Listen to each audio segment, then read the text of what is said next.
Assalamualaikum warahmatullahi wabarakatuh. Perkenalkan, nama saya Farah Fatih dari kelas G. Nah, di sini saya akan mencoba mempresentasikan PPT saya, yaitu tentang hakikat bahasa, ragam, dan laras bahasa.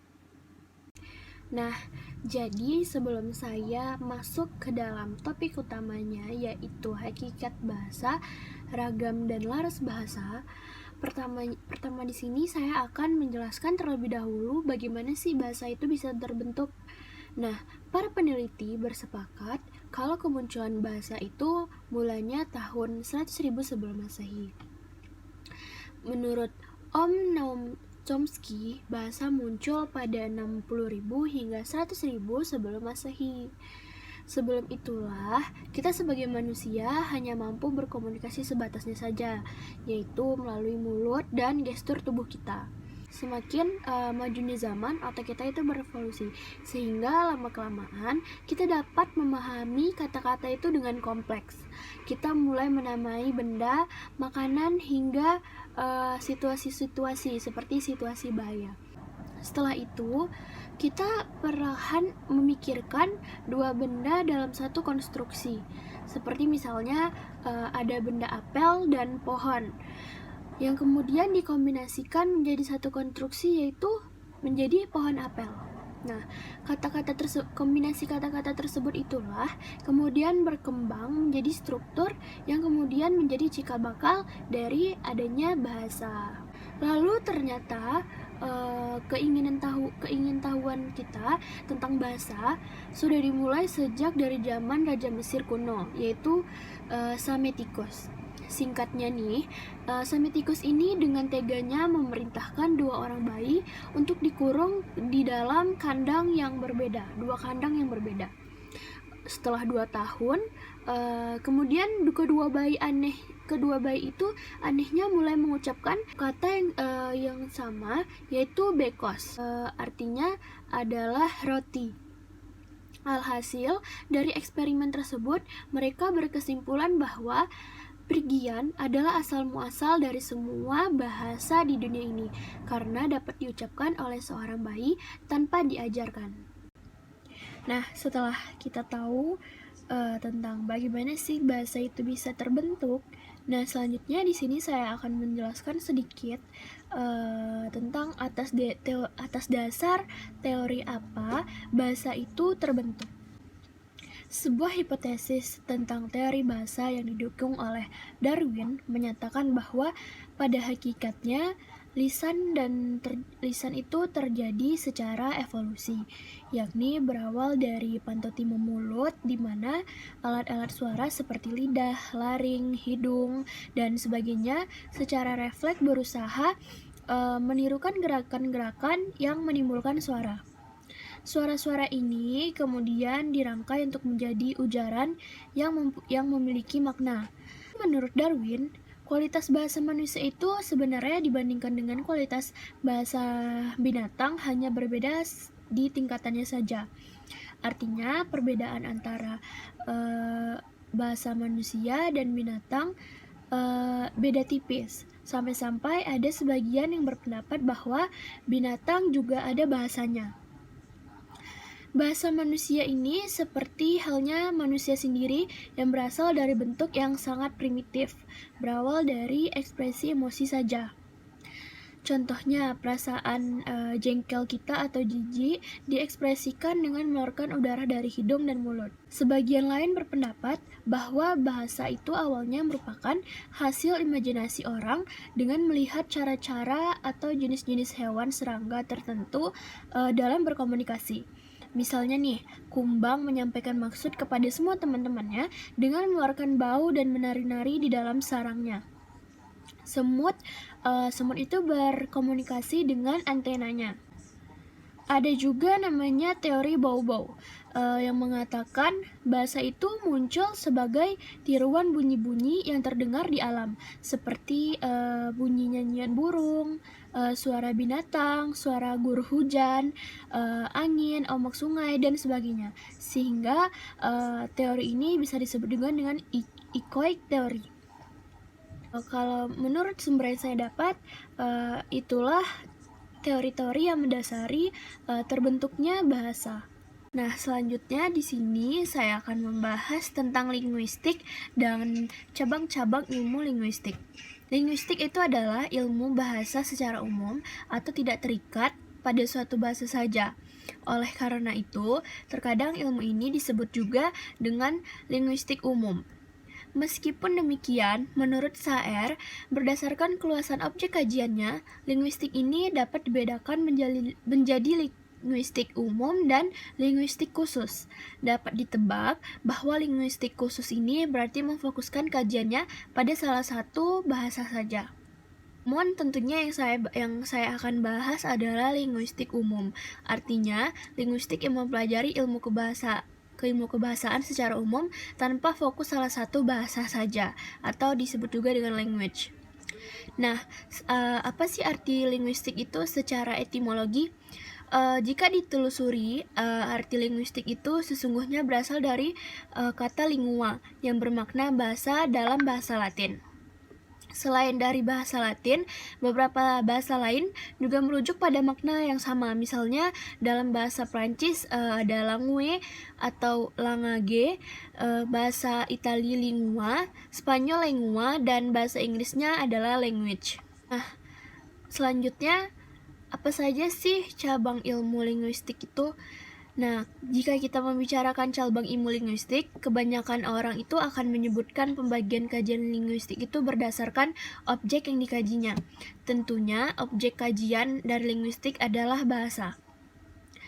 Misalnya dalam konteks ujaran atau pengucapan, bahasa dapat diamati dari bunyi yang dihasilkan. Sementara itu, dalam konteks makna kata, bahasa ini dapat dipelajari dari pembentukan makna dari kata yang digunakan tersebut. Nah, apa aja sih cabang ilmu dari linguistik? Yang pertama adalah fonetik. Fonetik ini adalah bagian dari linguistik yang mempelajari proses ujaran. Fonetik ini akan berhubungan dengan anatomi tubuh yang menghasilkan bunyi, khususnya organ-organ tubuh yang terlihat dalam proses penghasilan ujaran. Fonetik akan berupaya untuk menerangkan bagaimana bunyi-bunyi tertentu dihasilkan baik dari segi kuantitas maupun kualitasnya. Yang kedua ada fonologi. Fonologi ini adalah cabang ilmu linguistik yang mempelajari fungsi bunyi untuk membedakan atau mengidentifikasi kata. Objek penelitian fonologi ini adalah fonem, yakni bunyi bahasa yang dapat atau berfungsi untuk membedakan makna kata. Jika pada fonetik bunyi-bunyi dianalisis berdasarkan cara membunyikannya, nah di dalam fonologi ini bunyi-bunyi tersebut dianalisis pada suatu konteks pengucapan katanya. Misalnya pada kata bunyi dengan salah satu sunyi, apakah bunyi B dan S pada kata-kata tersebut berbeda makna? Jika iya, maka bunyi itu disebut fonem. Yang ketiga ada morfologi. Morfologi ini adalah cabang linguistik yang menganalisis struktur, bentuk, dan pembentukan serta klasifikasi kata-kata. Objek penelitian morfologi ini adalah morfem, yakni satuan gramatikal terkecil yang mempunyai makna. Contoh morfem adalah imbuhan, misalnya imbuhan mean, mekan, dan sebagainya, atau partikel kah. Bagaimana akibatnya jika suatu kata dasar ditambahkan imbuhan atau afiks? Apakah kata-kata itu akan mengalami perubahan makna dan kategori kata dan sebagainya? Hal seperti itulah yang akan dikaji di dalam morfologi. Yang selanjutnya ada sintaksis. Nah, jika morfologi membicarakan struktur internal kata, maka sintaksis membicarakan kata dalam hubungannya dengan kata-kata lain atau unsur-unsur lain sebagai suatu satuan, ujaran, atau mudahnya dalam satu kalimat. Hal-hal apa saja sih yang bisa dikaji dalam sintaksis? Nah, yang pertama ada struktur sintaksis. Struktur sintaksis ini mencakup masalah fungsi, kategori, dan peran sintaksis. Yang kedua ada satuan sintaksis berupa kata, frasa, klausa, kalimat, dan wacana. Yang ketiga, yang terakhir adalah hal-hal yang berkenaan dengan sintaksis seperti modus, aspek, dan sebagainya. Yang terakhir ada semantik. Semantik ini adalah ilmu cabang linguistik yang mempelajari makna dalam bahasa. Sebetulnya, makna adalah hal yang paling sulit untuk dikaji. Bahkan, para linguis strukturalis biasanya menanggalkan kajian ini karena dianggap tidak dapat diteliti secara empiris. Karena itu, terlalu relatif dan sangat tergantung dari penutur dan konteks sekitarnya. Studi semantik mulai dikembangkan oleh Chomsky pada tahun 1957 yang menyatakan bahwa semantik merupakan salah satu komponen dari tata bahasa. Hal-hal yang dibicarakan di dalam semantik ini meliputi hakikat makna, jenis makna, relasi makna, perubahan makna, dan hal-hal lain yang berhubungan dengan makna bahasa. Di dalam cabang ilmu linguistik yang pertama ada fonetik itu. Fonetik ini umumnya terdiri atas tiga bagian utama. Yang pertama ada fonetik akustik. Fonetik akustik ini berupaya menjelaskan bunyi-bunyi ujaran sebagai suatu proses fisik. Biasanya kajian ini membutuhkan alat spektograf yang dapat memperlihatkan gelombang bunyi udara.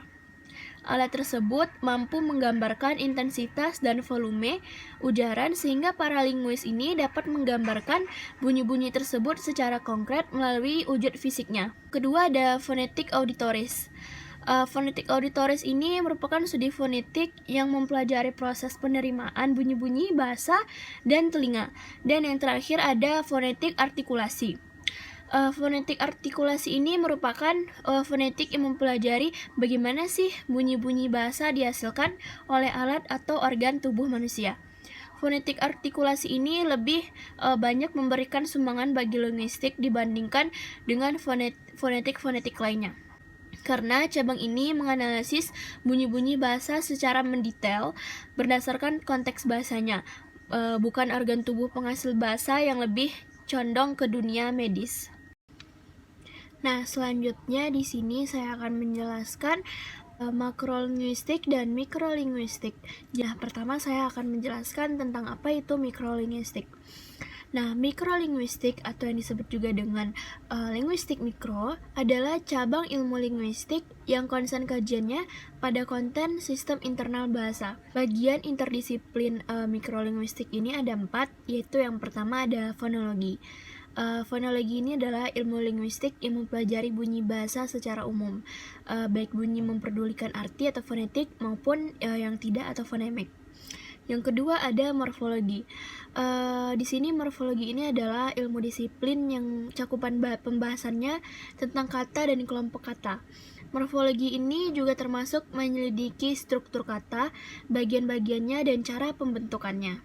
Yang ketiga ada semantik. Semantik ini adalah ilmu linguistik yang mempelajari arti atau makna yang terkandung pada suatu kata, sifat leksikal, gramatikal, ataupun kontekstual. Dengan kata lain, semantik ini adalah pembelajaran tentang makna kata. Nah, yang terakhir ada sintaksis. Sintaksis ini ilmu yang mengenai prinsip dan peraturan untuk membuat kalimat dalam satuan alaminya. Sintaksis ini juga menyelidiki satuan-satuan kata dan satu-satuan lain di atas kata, hubungan satu dengan lainnya, dan cara penyesuaiannya. Nah, selanjutnya ada linguistik makro atau makrolinguistik. Selanjutnya ada linguistik makro. Linguistik makro ini mengkaji hubungan bahasa dalam tataran dunia luar, baik hubungan dengan alam, sosial, atau suatu disiplin ilmu pengetahuan. Oleh karena itu, makrolinguistik bersifat luas dan eksternal. Linguistik makro mengkaji kegiatan bahasa pada bidang-bidang lain, misalnya ekonomi dan sejarah. Bahasa digunakan sebagai alat untuk melihat dari sudut pandangan yang dari luar bahasa. Nah, pembidangan linguistik makro ini mencakup ada beberapa, yaitu sosiolinguistik, psikolinguistik, antropolinguistik, etnolinguistik, stilistik, filologi, dialektologi, filsafat bahasa, dan neurolinguistik.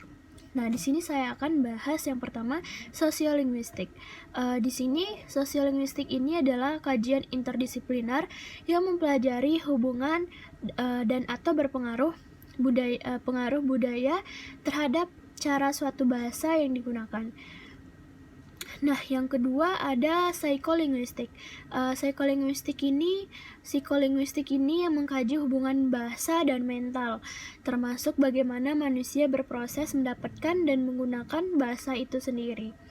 Nah, yang ketiga ada antropolinguistik.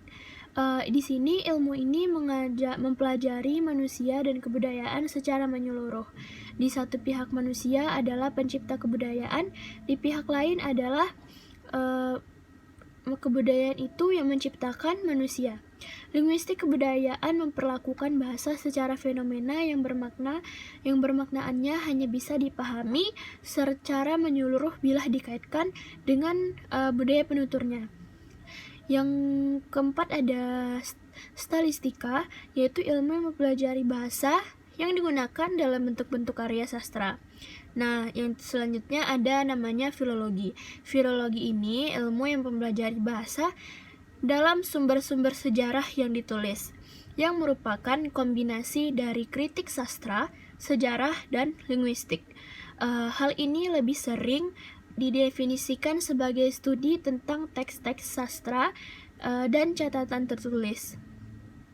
Selanjutnya ada filsafat bahasa, ilmuwan antara linguistik dan filsafat. Ilmu ini menyelidiki kodrat dan kedudukan bahasa sebagai kegiatan manusia serta dasar-dasar konseptual dan teoritis linguistik. Dan selanjutnya ada dialektologi. Dialektologi ini adalah ilmu tentang dialek. Cabang linguistik yang satu ini mengkaji perbedaan isolek atau yang disebut juga dengan alat komunikasi suatu masyarakat tutur namun belum ditetapkan statusnya. Yang selanjutnya ada neurolinguistik. Neurolinguistik ini adalah kajian yang berupaya memahami kerja otak untuk memproses kegiatan berbahasa, sebagaimana psikolinguistik hanya saja fokusnya yang berbeda. Selanjutnya ada paleografi. Paleografi ini adalah cabang linguistik yang mempelajari bahasa dalam kaitannya dengan pendeskripsian tulisan-tulisan kuno, terutama yang berasal pada abad pertengahan. Yang selanjutnya ada semiotika. Semiotika ini adalah cabang ilmu linguistik yang mempelajari bahasa dalam kaitannya dengan simbol atau lambang dan seterusnya. Nah, selanjutnya di sini saya akan menjelaskan lagi tentang apa saja sih fungsi bahasa itu. Nah, di sini saya akan menjelaskan 4 fungsi bahasa secara umum. Nah, yang pertama adalah bahasa itu sebagai ekspresi diri. Nah, sejak kecil kan kita manusia ini menggunakan bahasa sebagai sarana untuk mengungkapkan dan mengekspresikan diri pada orang tua kita. Nah, di tahap permulaan tumbuh kembang ini, bahasa anak-anak berkembang sebagai alat untuk ekspresi diri. Nah, yang kedua, bahasa itu adalah sebagai alat komunikasi. Sebagai alat komunikasi, bahasa ini dipakai untuk menyampaikan maksud tertentu agar bisa dipahami oleh orang lain. Perbedaan fungsi bahasa jadi alat ekspresi diri dan sarana komunikasi ini ada pada tujuannya. Yang pertama, sekedar untuk mengekspresikan diri agar diketahui oleh orang. Adapun saat kita berkomunikasi, penggunaan bahasanya disesuaikan dengan orang-orang yang kita ajak bicara, dengan tujuan supaya maksud dari apa yang kita bicarakan itu tersampaikan kepada lawan bicara kita. Nah, yang ketiga, bahasa itu adalah sebagai alat integrasi dan adaptasi sosial. Nah, di sini saat beradaptasi di lingkungan sosial, setiap orang akan memilih bahasa yang digunakan tergantung situasi dan kondisi yang dihadapinya. Hal ini agar ia mudah beradaptasi dan terintegrasi dengan lingkungan sosial baru tersebut. Nah, yang keempat ada bahasa sebagai alat kontrol sosial. Nah, Di sini sebagai alat kontrol sosial ini maksudnya adalah bahasa ini bisa kita buat secara efektif. Kontrol sosial dengan memakai bahasa bisa diterapkan pada individu atau masyarakat. Nah, sekian presentasi dari saya mengenai hakikat bahasa, ragam, dan laras bahasa. Semoga bisa dimengerti dan bermanfaat untuk semua yang melihat dan mendengarnya. Terima kasih atas semuanya. Assalamualaikum warahmatullahi wabarakatuh.